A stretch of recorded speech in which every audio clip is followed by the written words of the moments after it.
Breaking news Bhimavaram మాజీ MLA గ్రంథి శ్రీనివాస్ ఇంట్లో ఐటీ సోదాలు సుదీర్ఘంగా కొనసాగుతున్నాయి.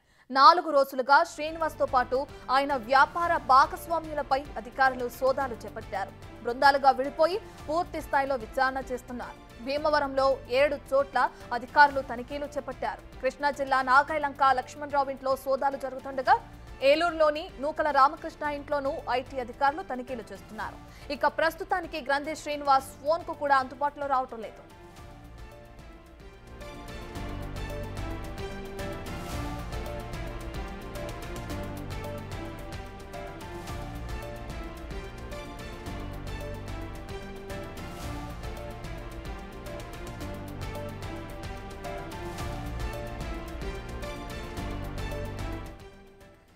ఇక గ్రంథి శ్రీనివాస్ ఇంట్లో ఇప్పటికే ఐటీ సోదాలు జరుగుతున్నాయి. దగ్గరగా 4 రోజుల నుంచి ఈ సోదాలు అనేవి కొనసాగుతున్నాయి. అయితే ఇప్పటికే గ్రంథి శ్రీనివాస్ ఇంట్లోకి ఎవరిని అనుమతించట్లేదు. మీడియాకు కూడా ఆయన అందుపట్టడం లేదు. ప్రస్తుతం గ్రంథి శ్రీనివాస్ ఎక్కడున్నారు ఏంటి అనే విషయాలు కూడా తెలియట్లేదు. అండ్ ఫోన్ కూడా స్విచ్ ఆఫ్ లో ఉంది. ఇదే అంశానికి సంబంధించి పూర్తి డీటెయిల్స్ అందించడానికి అటు ఏలూరు నుంచి మా ప్రతినిధి సాగర్ లైవ్ లో జాయిన్ అవుతున్నారు. రైట్ సాగర్, భీమవరం మాజీ ఎమ్మెల్యే గ్రంథి శ్రీనివాస్ ఇంట్లో ఇప్పటికే 4 రోజుల నుంచి కూడా సోదాలు అనేవి కొనసాగుతున్నాయి ఐటీ అధికారుల నుంచి. అయితే ఇప్పటికే గ్రంథి శ్రీనివాస్ ఎక్కడున్నారు అనే క్వశ్చన్ మార్క్ తెరపైకి వస్తుంది. ఆయన అజ్ఞాతంలోకి వెళ్ళిపోవడానికి కారణం ఏంటి అనుకోవచ్చు అంటారు? రత్న భీమవరం మాజీ ఎమ్మెల్యే వైసీపీ నేత గ్రంథి శ్రీనివాస్ ఇంట్లో 1 కాదు 2 కాదు 4 రోజుల నుండి ఐటీ అధికారులు సోదాలు చేస్తున్నారు. ఉదయం 10 గంటలకు మొదలు పెడితే అర్ధరాత్రి 10-11:30 వరకు కూడా ఈ 4 రోజుల నుండి సోదాలు నిర్వహిస్తున్నారు. గ్రంథి శ్రీనివాస్ వ్యాపార లావాదేవీలతో సంబంధం ఉన్న ఇటు భాగస్వాములు కానీ లేకపోతే సంబంధం ఉన్న అందరి ఇళ్లలో కూడా 4 రోజుల నుండి సోదాలు కంటిన్యూగా జరుగుతున్నాయి. మరి ఈ సోదాల్లో అసలు వారు ఏం కనిపెట్టారు, అసలు ఏం జరుగుతుంది, గ్రంథి శ్రీనివాస్ మీద రాజకీయ కుట్ర జరుగుతుందని ఇటు వైసీపీ నేతలు భీమవరం అనుచరులు గ్రంథి శ్రీనివాస్ అనుచరులు ఆరోపిస్తుంటే కనీసం మీడియా కూడా ఐటీ అధికారులు ఎందుకు సమాచారం ఇవ్వడం లేదనేది ఇప్పుడు అందరూ లేవనెత్తుతున్న ప్రశ్న.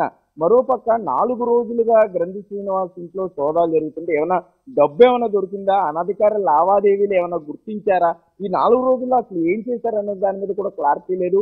గ్రంథి శ్రీనివాస్ అనుచరులు వైసీపీ కార్యకర్తలు ఒకనొక దశలో ఆయన ఇంట్లోకి చొచ్చుకు వెళ్లే ప్రయత్నం చేస్తే సెంట్రల్ నుండి కేంద్రం నుండి వచ్చినటువంటి బలగాలు వారిని అడ్డుకునే ప్రయత్నం చేశాయి. అనుమతి లేదు, ఎవరన్నా ఈ నిబంధనలు మీరితే వారి మీద కేసులు తప్పవంటే హెచ్చరించడంతో వారు బయట నిలిచిపోయారు. మీడియాకు కూడా లోపల ఏం జరుగుతుందో అర్థం కాని పరిస్థితి.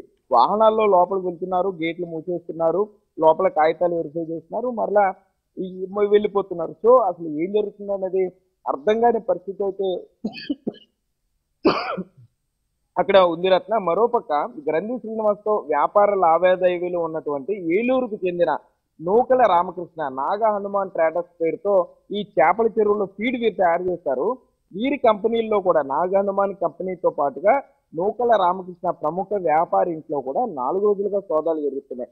దాంతోపాటుగా కృష్ణా జిల్లా నాగాయలంక చెందినటువంటి గ్రంథి శ్రీనివాస్ భాగస్వామిగా చెప్తున్న లక్ష్మణరావు ఇంట్లో కూడా సోదాలు జరుగుతున్నాయి. భీమవరంలో 7 చోట్ల మొత్తం సోదాలు జరుగుతున్నాయి.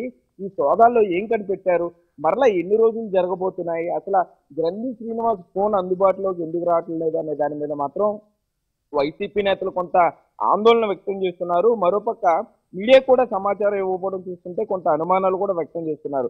గ్రంథి శ్రీనివాస్ లావాదేవీలతో అంటే వారికి సంబంధించిన ఆదాయ పన్ను సరిగా కట్టారా లేదా, లేకపోతే గ్రంథి శ్రీనివాస్ ఇంట్లో ఏమైనా భారీగా నగదు దొరికిందా, లేకపోతే ఏమన్నా పత్రాలు ఆస్తులకు సంబంధించిన పత్రాలు ఏమైనా స్వాధీనం చేసుకున్నారా, అసలు రకరకాల పుకార్లు అయితే షికారులు చేస్తున్నాయి రత్న. భారీగా నగదు దొరికిందని కొంతమంది సోషల్ మీడియాలో మాట్లాడుతున్నారు, ఆస్తులకు సంబంధించిన పత్రాలను స్వాధీనం చేసుకున్నారని మాట్లాడుతున్నారు. కానీ అధికారికంగా ఎటువంటి ధృవీకరణ రావటం లేదు. ఏం జరుగుతుందో అర్థం కావట్లేదు. గ్రంథి శ్రీనివాస్ తో ఆయన వ్యాపారాలకు సంబంధించి అటు ప్రకాశం జిల్లాలో ఉన్నటువంటి గ్రంథి ఆక్వాలో కూడా సోదాలు జరుగుతున్నాయి. సో గ్రంథి శ్రీనివాస్ ఇంత టార్గెట్ అవ్వడానికి గల కారణం ఏంటి అనే దాని మీద సర్వత్రా చర్చ అయితే జరుగుతుంది. Right, thank you Sagar.